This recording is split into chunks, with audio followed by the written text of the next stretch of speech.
Maka dari itu, saya mengajak kepada teman-teman cerdas semua untuk tidak memilih partai yang mendukung politik identitas. Bahkan dia sudah diberikan gelar oleh pendeta, yaitu gelar Yohanes, yang sekarang gencar diserukan oleh para cebong-cebong bahwa Anies ini adalah Yohanes gitu kan. Karena Anies Baswedan sedang mencoba melunturkan politik identitas, tapi malah memperkuat lagi politik identitasnya oleh Partai Umat. Ini adalah sesuatu yang lucu. Dan saya juga mendukung untuk mempertebal bahwa Anies Baswedan adalah bapak politik identitas. Amin Rais ini sebetulnya tidak memahami betul apa politik identitas dan identitas politik. Saya mendukung betul Bawaslu ketika akan mewacanakan untuk menegur Partai Umat ya. Karena ini berpotensi memecah belah negara kita. Saya itu sebetulnya sudah sangat senang kemarin Partai Umat itu tidak lolos peserta pemilu 2024. Saya itu sudah senang bahwa ada hal yang meminimalisir terjadinya perpecahan polarisasi politik identitas. Tapi kenapa ini harus diloloskan ya Partai Umat?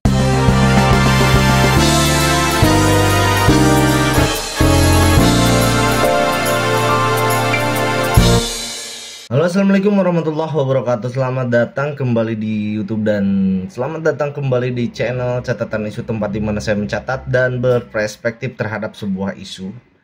Oke teman-teman, balik lagi di konten politik, karena politik selalu banyak intrik yang menarik untuk kita perbincangkan. Dan ada berita cukup mengejutkan kemarin sebetulnya untuk berita terupdate-nya. Tapi saya rilis hari ini karena ada penggabungan dari beberapa statement media dari tokoh-tokoh menanggapi soal isu kali ini. Berita kali ini cukup menghebohkan menurut saya karena ini berkaitan dengan kebinekaan dan tentu saja mempertahankan NKRI. Ini berkaitan dengan politik identitas ya. Kita mulai beritanya dari Partai Umat. Oke teman-teman, di CNN ada berita soal Partai Umat bicara lantang, kami adalah politik identitas. Nah teman-teman, kita baca dulu sebelum kita berandai-andai, sebelum kita mengeluarkan perspektif kita. Kita baca, Ketua Umum Partai Umat Ridho Ramdhani menegaskan partainya akan mengusung politik identitas Islam dalam menghadapi pemilu 2024. Kami akan secara lantang mengatakan ya, kami Partai Umat dan kami adalah politik identitas. Ini ucap Ridho dalam pidatonya di pembukaan Rakernas Partai Umat Jakarta Senin ya. Menurut Ridho, tanpa moralitas agama politik akan kehilangan arah. Ia pun menuding pihak sekuler yang menghendaki dipisahkannya agama dari politik. Kami akan menjelaskan tanpa moralitas agama ya, yang tadi lah ya. Ya pada intinya Rakernas Partai Umat kemarin itu ada 2 poin besar yang dia tegaskan kepada masyarakat Indonesia. Pertama adalah soal Partai Umat ini adalah partai yang mendukung politik identitas. Dan yang kedua adalah Partai Umat yang mendukung Anies Baswedan sebagai calon presiden 2024. Kita perlu garis bawahi di sini ya. Partai Umat adalah pendukung Anies Baswedan. Kalau kita lihat belakangan ini, sebetulnya Anies Baswedan itu sedang menghilangkan yang namanya bapak politik identitas. Sebetulnya ya, udah beberapa kali statement. Dia bilang bahwa apakah di Jakarta ketika saya memimpin itu terjadi politik identitas. Dia selalu ngomong seperti itu. Bahkan belakangan kampanye ketika berseragam Nasdem itu mengunjungi kota-kota lain dan bertemu dengan tokoh-tokoh agama Hindu, Buddha, Kristen, bahkan di Papua kalau nggak salah.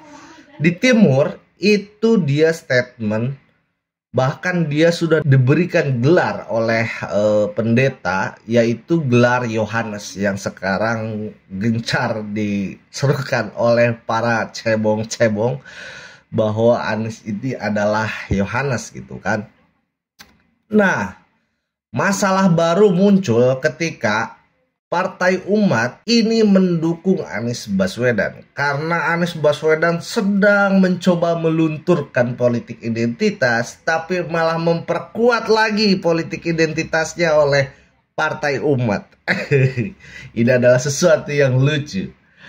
Sesuai dengan beritanya dari Warta Ekonomi, Partai Umat dianggap telah berhasil perkuat label Anies Baswedan sebagai bapak politik identitas. Nah, di samping telah melakukan deklarasi akan mendukung bakal capres, koalisi Anies Baswedan Partai Umat pun secara terang-terangan mengatakan partai mereka mengusung branding politik identitas.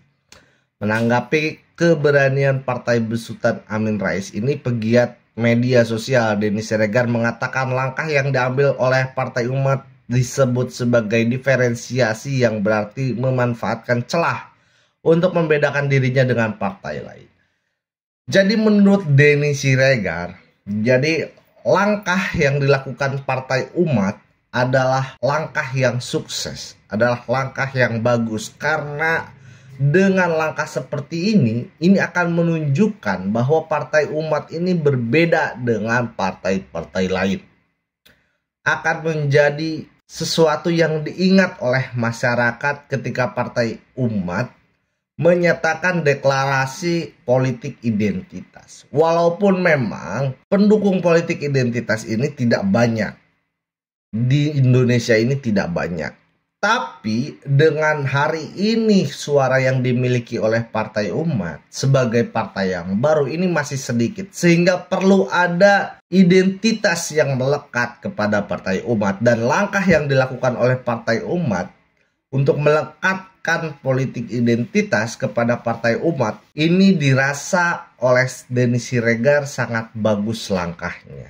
Dan saya juga mendukung untuk mempertebal bahwa Anies Baswedan adalah bapak politik identitas. Di backingi Amin Rais, titel bapak politik identitas kembali warnai Anies. Dia tampaknya senang. Ini kata Denny Siregar. Amin Rais, pendiri Partai Umat, dinilai tak tahu perbedaan politik identitas dan identitas politik. Nah, perspektif saya mengenai berita politik Partai Umat ini adalah sama dengan apa yang diberitakan oleh Warta Ekonomi bahwa Amin Rais ini sebetulnya tidak memahami betul apa politik identitas dan identitas politik. Nah, ini yang disampaikan oleh YouTuber kalau nggak salah, bahwa identitas politik dan politik identitas itu sangat berbeda jauh. Ya, ini dikatakan oleh Guntur. Guntur itu YouTuber juga dari channel Cokro TV. Dia mengatakan bahwa perbedaan ini tidak dipahami oleh Amin Rais. Dan saya juga sudah mengatakan bahwa perbedaan antara politik identitas dan identitas politik ini sangat jauh. Di beberapa video saya ke belakang itu saya sudah menjelaskan apa perbedaan antara politik identitas dan identitas politik. Yang jelas pada intinya identitas kita sebagai suku, identitas kita sebagai agama ini tidak boleh kemudian dilakukan atau digunakan untuk merugikan orang lain. Atau dalam hal ini yang pernah terjadi di Jakarta itu tidak boleh menguburkan mayat jenazah seseorang kalau tidak memilih Anies Baswedan.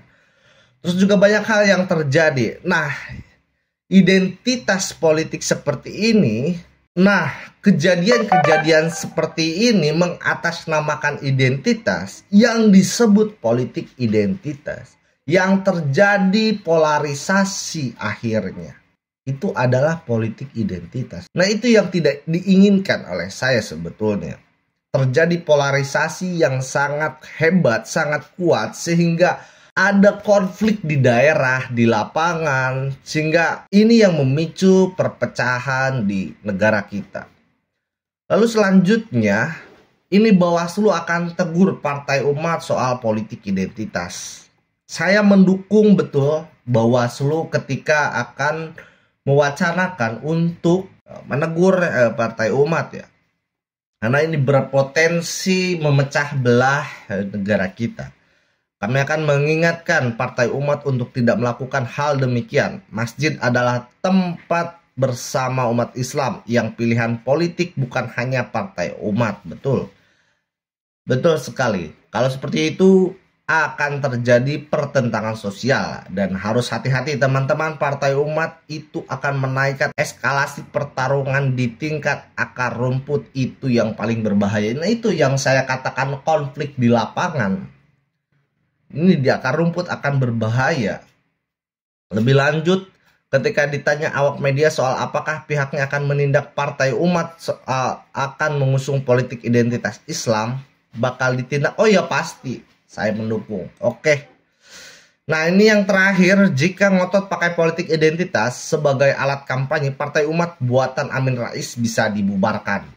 Saya itu sebetulnya sudah sangat senang kemarin Partai Umat itu tidak lolos peserta pemilu 2024. Saya itu sudah senang bahwa ada hal yang meminimalisir terjadinya perpecahan polarisasi politik identitas. Tapi kenapa ini harus diloloskan ya Partai Umat? Padahal kita juga tahu sebetulnya di beberapa kabupaten daerah hanya cuma namanya aja, orang-orangnya juga asal ditunjuk, cuman ada minimal anggota aja, nggak banyak gitu. Kita baca beritanya nih.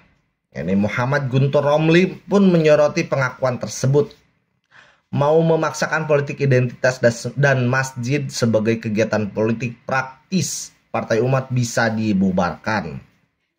Politik dan demokrasi kita bisa disusupi oleh penumpang gelap yang mau membajak dan memecah belah bangsa. Partai baru yang lolos menjadi peserta 2024 ini juga ingin menegakkan konstitusi dan melanjutkan reformasi. Adapun strategi politik Partai Umat untuk memenangkan pemilu 2024 adalah menggunakan politik identitas. Selanjutnya di Twitter ini direspon oleh Islah Bahrawi atau yang sering disapa oleh kita yaitu Cak Islah. Dia mempunyai pandangan terhadap berita Partai Umat yang menggembor-gemborkan bahwa dia mendukung politik identitas Islam. Masjid tempat perjuangan jihad politik, kata Partai Umat. Nah, statementnya begini, saya tidak peduli dengan urusan politik, tapi jika ada kelompok politik yang terang-terangan akan membajak agama demi ambisi kekuasaannya, fix akan saya lawan, katanya. Meski saya bukan siapa-siapa, karena mereka yang meraih kekuasaan dengan membajak agama, kelak kejahatannya pun akan dibenarkan dengan membajak agama. Saya mendukung penuh Cak Islah untuk melawan politik identitas atau melawan Partai Umat, sehingga ini harus menjadi gerakan kolektif. Maka dari itu saya mengajak kepada teman-teman cerdas semua untuk tidak memilih partai yang mendukung politik identitas. Ditutup. Allahumma fiqil komentari. Wassalamualaikum warahmatullahi wabarakatuh. Bye.